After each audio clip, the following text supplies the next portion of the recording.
right along. We've got the man himself here. 40 today. I'm disappointed. I hope he hasn't got a cold. I'm disappointed that wasn't a tongue kiss. This is like old times going up to Broken Hill. Oh, jeepers. Bloody Broken. Back in, when was it? Pete, you would have been 16. You were 16 going on 17. And David had been to court and he hadn't lost his licence. When David pretended he was out of petrol and he's got the foot on the accelerator and he's got, well, Kev, we're in the middle of nowhere. Kev is shitting himself. What are we going to do? What are we going to do? What are we going to do? Oh, Kev, we're buggered. What are we going to do? Oh, we might be able to get some petrol, some abos or something. We're in between Broken Hill and Wentworth. Yeah, that's right. What was it about the hotel? The hotel? You stay in bed, you kids. I'm going down to con some chicks.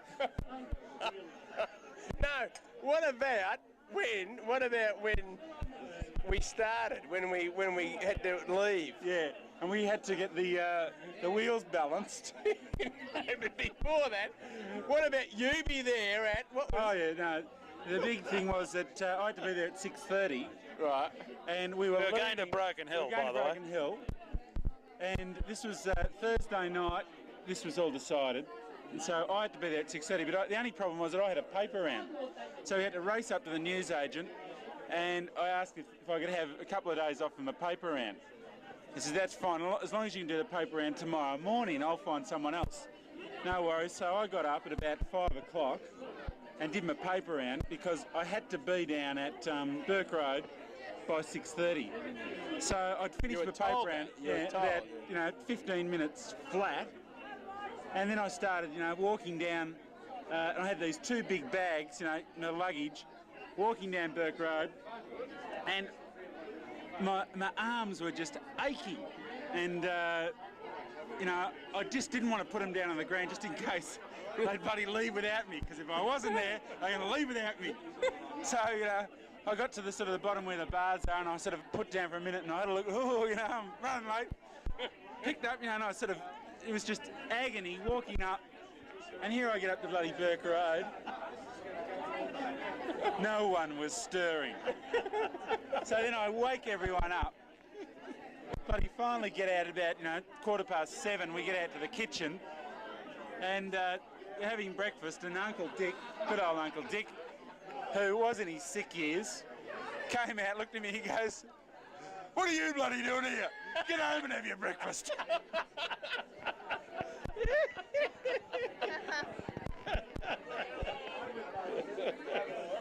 But what a time all those years ago. But it was a good time. Peter was a bastard to me because he's always bloody. There's pecking order, Kev. Pecking order. I remember pecking order. One of the first times he ever came down. Nippy used to give me a hard time. I Kev, go easy. Paul, when he came down to our place, and we were going back up to Burke Road, and there was this fire hydrant. He said, when I was coming down before, I saw these kids put some ice creams in this fire hydrant. I said, "Oh, really?" And I was so gullible that I believed him. But he woke me up. He woke me up to life in about 5 minutes. But then this other time was that, we were really close, and then one day he met this girl called Trish. And then I got the arse then. But hey, we were going up to Rosebud. We're going up to Rosebud. And tried to Connor, he did. When I'm up at Buddy School, I got the letters to prove it. When I get up there, I'll give you a ring. I'm still waiting for that bloody phone call. Now, Peter, what have you got to say about your 40th years? 40 years. Hey, you bastard. It's rumour, Kev. I'm 30. Gee, was that lights a bit bright? Johnny, cameraman and bloody light man at the same time? Well, I thank everyone for coming tonight. Did you come tonight, Kev? I hope you did. And sorry about it. It's been a lovely night. and I hope everyone said nice things about me. Not naughty rumours like Kevin Bolt said. Kev, you're on. Okay then, we're signing off now. Happy signing birthday off. to you. Happy what birthday about to David? me. Yeah. What about the time at Burke Road when you were peacefully out the back in the your Pigeon room house? out there? No, out your Yeah. room, Yeah. having a shower. Yeah. Peter came in with his camera, and took a photo of you Where is it? under the shower. Well, where's the photo? Well, he didn't have a film in it. Oh. But What you about? chased him through the house. What about?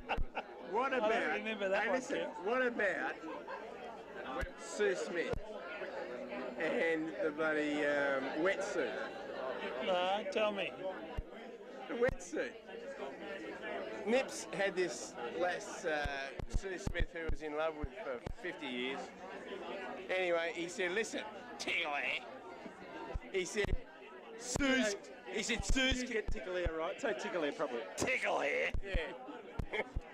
Sue's coming around tonight, and you better behave yourself because and make sure. Diane, wasn't it? That was the first night Diane came around. No, it was Sue. Yeah, go. I met Diane up the thing, Yeah. up the thing. It was Sue. She said, and make sure that you're dressed right and everything. Well, anyway, Sue comes to the door with Nips, and I got my wetsuit on.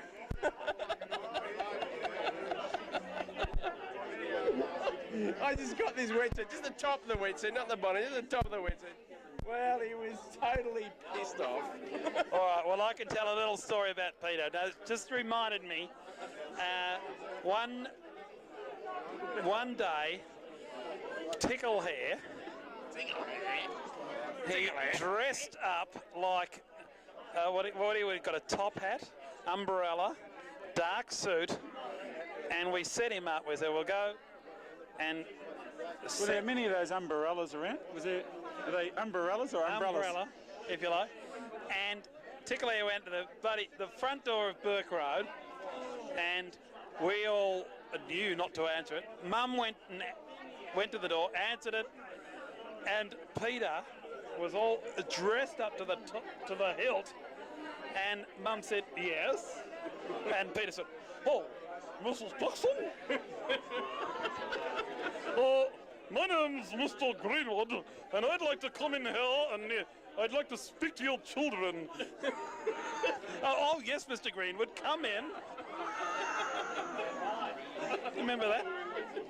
I don't know. Yeah, that's what I said I was a friend of Paul's. Oh, are you? Oh, I remember you. She said, I remember you. You've been here a couple of times. Yes. Yes, I've been here a few times. Yeah, it's good to see you again, Mrs. Dixon. How are you? How's David? Yeah, oh, very good. Very good. And she said about half an hour, she said, it's Paul. It's Paul. What about the other time when Auntie Eileen was next door at the Hennessy's, and Pete rang up at the Hennessy's and said, hello, Mrs. Christie. It's the PMG here. I believe that you've been having trouble with your telephone at Pine Grove. Auntie Eileen, not being anyone to sort of miss an opportunity, said, yes, I have. And it's crackly and went on and on and on. And, oh, yes, Peter said, yes, oh, yes. She says, well, listen, if you have any more trouble, tell Mr. Peter Dixon about it and he'll fix it.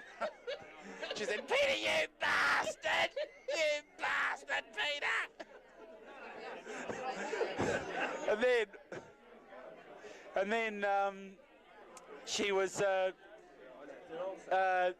in there one day, and Pete rang up, and so, hello, Auntie Eileen, your favourite nephew here. Says, yes, who is it? Says, my name starts with R. She says, Rob. I backpadded the way yesterday. What about the? What about with David? You know, going back to the vacuum cleaner? no. What about going back with the famous trip up to Broken Hill? And so Dave's, you know, been to court, and you know he's gained his licence. He hasn't lost his licence, so we're going up to Broken Hill, and we've taken off. You know, at the early hours of the morning, but we got to Essendon. And David wasn't happy with the bloody balancing. A bit of a problem. Man. Oh, the bloody wheel. Now, they're just unbalanced. So we call into this garage in Man Alexander Road. And so we get the wheels balanced. So we're there for bloody 3/4 of an hour and the bloke's, you know, whacking away. And so he finally comes out and we get off the jack. And David's got a smoke in his mouth. Backing out, and Peter's sitting beside him, and then he goes, "Oh, that's no good." Bloody David spits his cigarette out. "Bloody tickle, you bloody idiot!"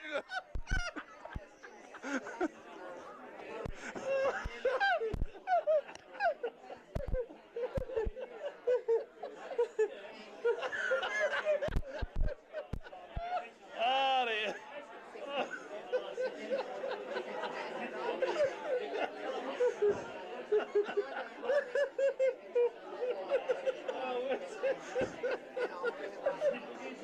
That was only the start of it.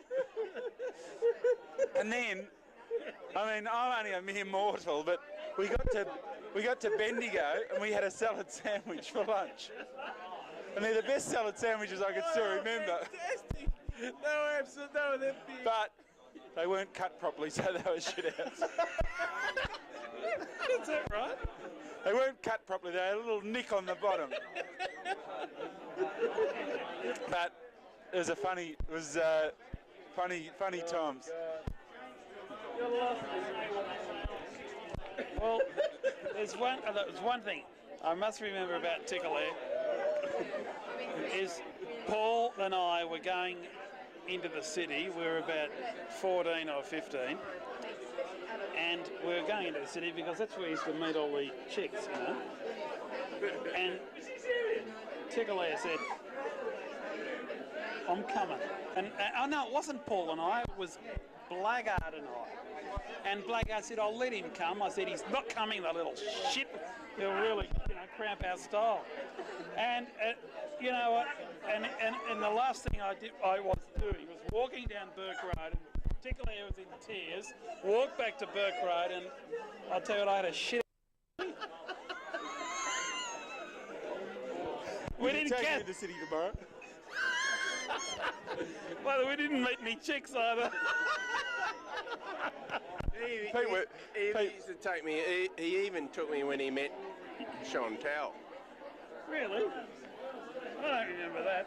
Oh, let's go back a few years, Nips. Anyway, it's Chantal. not my buddy, 40th Tickle, it's Chelsea. yours, so we'll talk about you. This is fantastic stuff.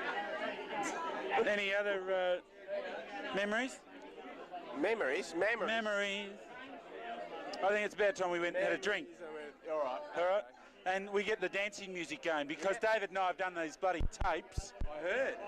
It's only a rumour, though. Actually, David didn't. Bastard.